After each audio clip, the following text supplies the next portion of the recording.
Jojsa! Evo ga naša šoferčina. Oho, ide jedna zajebana krivina, ali kod njega nećete vidjeti zabrinutost na licu. Ne, samo pljugu stima. To je ta šoferčina naša. Opa, došlo je do naglog kočenja. Da li je to neka lakat krivina? Ne. To je blaga krivina na desno. Evo, već smo izašli iz nje. Dobro, da vidimo. Evo još jedna. Evo.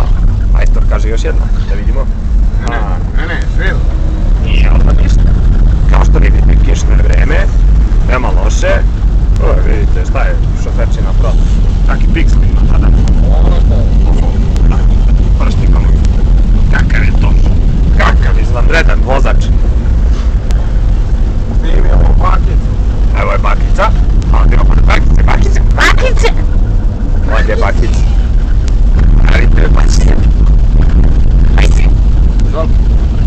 Šta imate da kažete za MTV?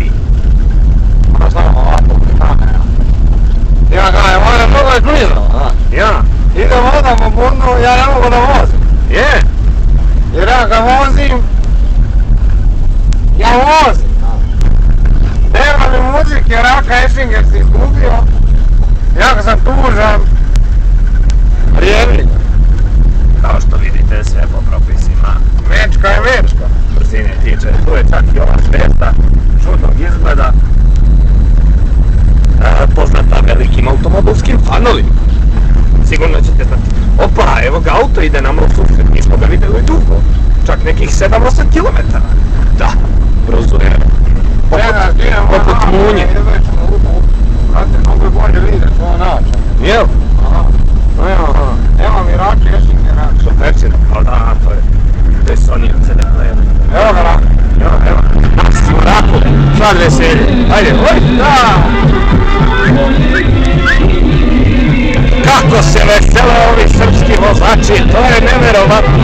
Ne srpski, ovo su pravi šumadijski vozači. Definitivno. Da. Njega ne zanima put. Vidite tu facu. Vidite te oči. Te ruke.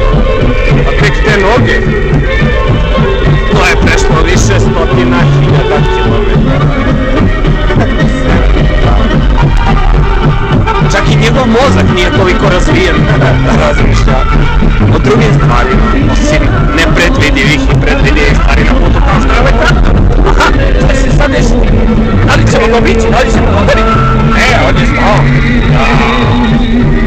Ali to nije nikakav problem za našeg vozača. Evo, prešli smo na drogu. Može. Vozimo nasilje. Kako je ovo nasilje? Majkar! Želite li nešto kažete za kraj? Bravo! Ajde zdravo! Sever!